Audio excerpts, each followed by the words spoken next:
Psalm 7, verse 9 says, "Oh, let the wickedness of the wicked come to an end, but establish the just, for the righteous God trieth the hearts and reins."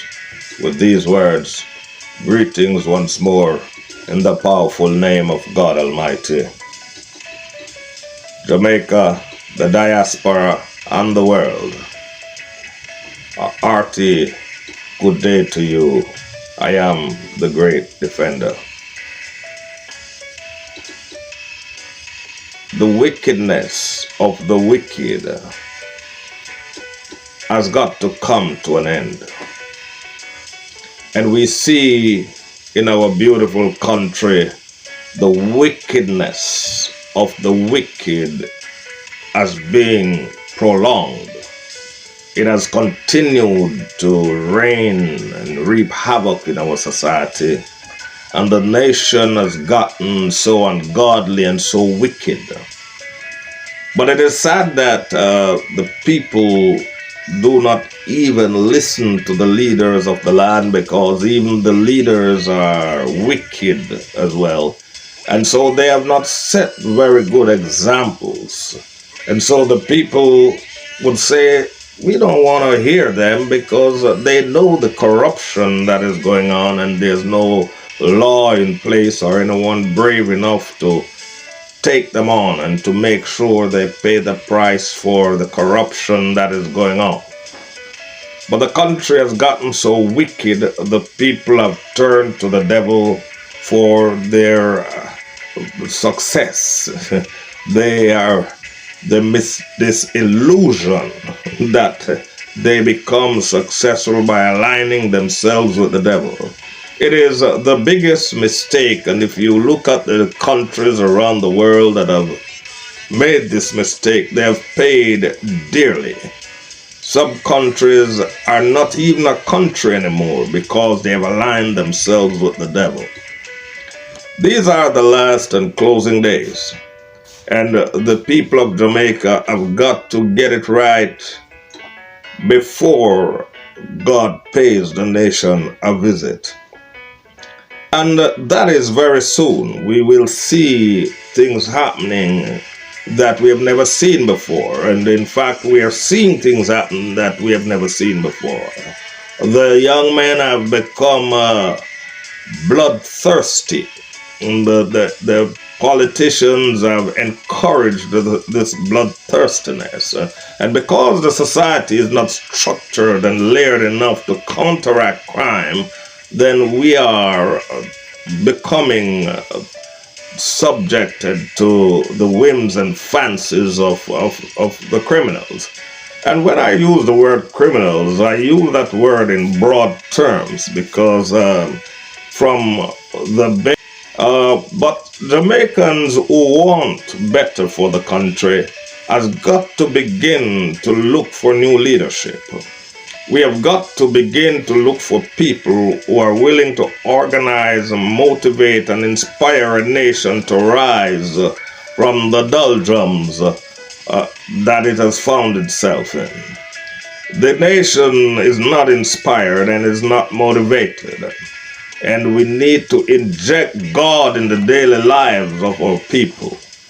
You see, inside of every man is the will to do good and the will to do evil. And the will to do evil has overpowered the will to do good, hence we have so much wickedness on the land. We're paying a price economically for the wickedness. And while the youngsters go about fighting and killing each other, they are crippling the entire country. They are bringing the country to a screeching halt. And therefore, something big has to be done. There has to be a wide net to stop the mayhem. We look at it like this: that Jamaica is invaded by an outside country. Let's interpret it that way. And so it is incumbent upon the citizens of any country that is invaded by an outside force to defend their country. And so Jamaicans must be called upon at this point to defend and protect their country against criminals. And so we are calling for the arming of the nation, to arm the people so they can protect themselves against the criminals. It is clear that the politicians do not want this crime to stop.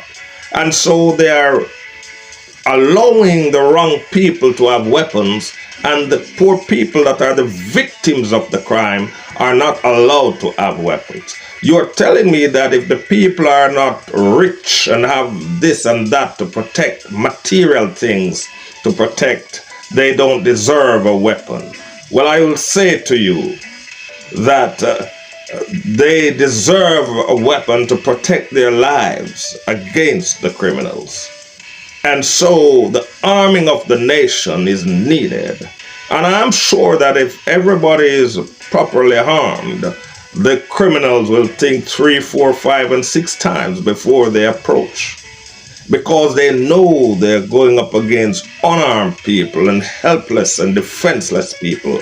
We have to see them as an invading force. And then it's just like if your country is invaded, you give everyone weapon to protect themselves, to defend the country. And the people now have got to defend the country because the government is not doing. The policemen, some of them have joined the criminals. Some of them are on the payroll of the government and some are on the payroll of the criminals. And so who do the people turn to? You can't turn to the politicians because the politicians are friends of the criminals. They refuse to pass the laws that will suppress crime. That's number one.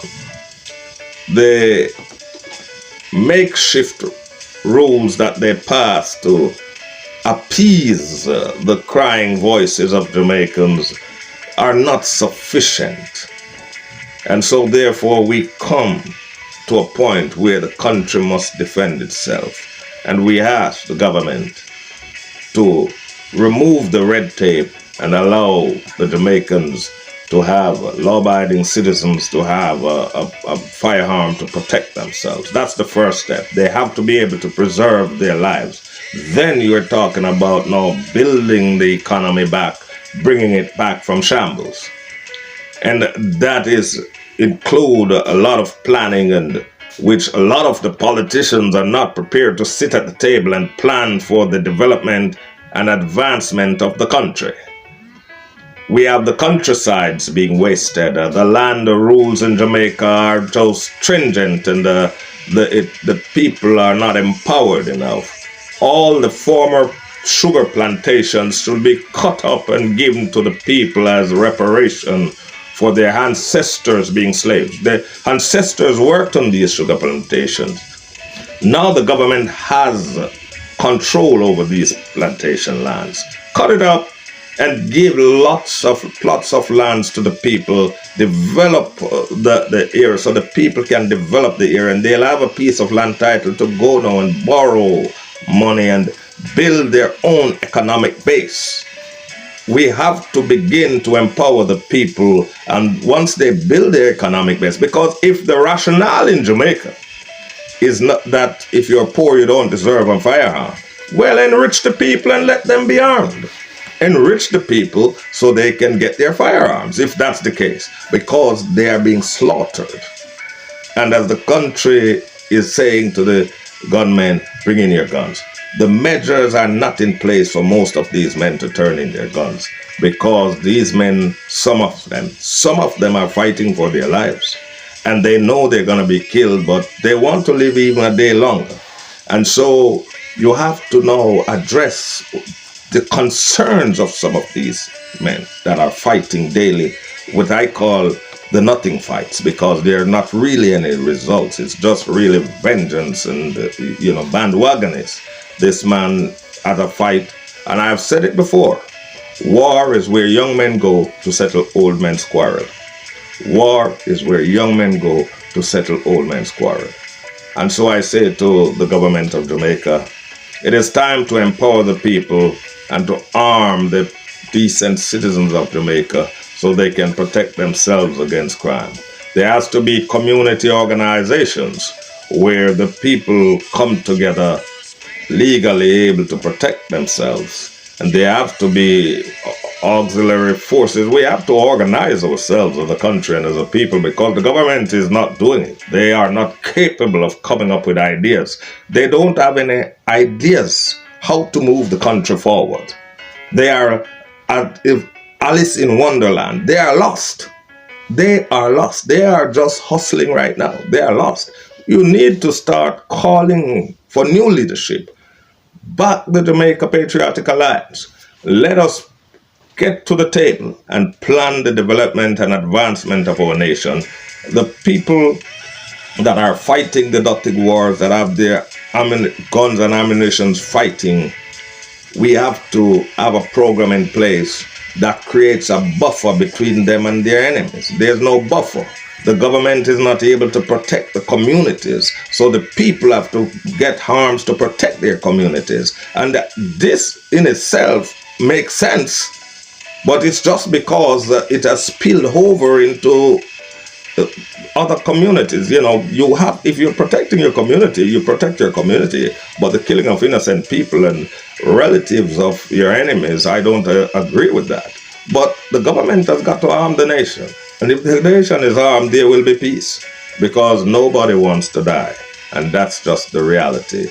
With those few words, I say to you, support the great defender, and let's get into Jamaica, get on the ballots, and make some changes so the country can be a better place for all to enjoy. The men who are fighting for their lives every day, I'm sure they would like to enjoy their country too. A lot of men who are walking with these guns, they don't want to, but they have no choice. And so if the buffer is created between the communities, there has to be permanent buffer and checkpoints permanently, aerial surveillance of all communities. There is muscle. The government is not flexing its muscle. And so you have to put people who are prepared to flex the muscle fairly and to preserve these young men so that they cannot die like dogs in the street, but rather go on to become great men, to raise their families and add to the moral fabric of Jamaica and change from their wickedness and become good citizens. We will salvage who can be salvaged, but some cannot be salvaged, so those will have to be eliminated. But at the same time, for those who want to raise a family, and I say to you, when you give away your life, no one is there to take care of your children and your women. You have given your life away for nothing. And so if Jamaica is at a point where youngsters are willing to throw away their lives for nothing, it means they have nothing to live for. So the government has got to now stimulate, motivate, and inspire and give them a reason to want to live. There is nothing. The country is bare. The country is bare. The country has got to be rebuilt, and you have got to put people with integrity. People who will say, listen, you're not so right, but I'm going to work with you. I'm going to make sure you become a good citizen. You will have the incentive to be a peaceful Jamaican. The welfare program I've spoken about must take effect. $20,000 to $25,000 a month welfare for the single mothers of Jamaica who are raising children and not knowing where the next meal is coming from. They need monthly subsidies so that they can begin to turn their lives around. They can stay alive to change their lives. Hunger should not be happening in Jamaica. And there's a government. Any country with a government, there should not be hunger. Again, with these few words, I will take my exit today. But remember, and let these words beat in your hearts and be patriotic to your country. God bless. Like, share, and subscribe. Spread the word so it can be heard. Thank you.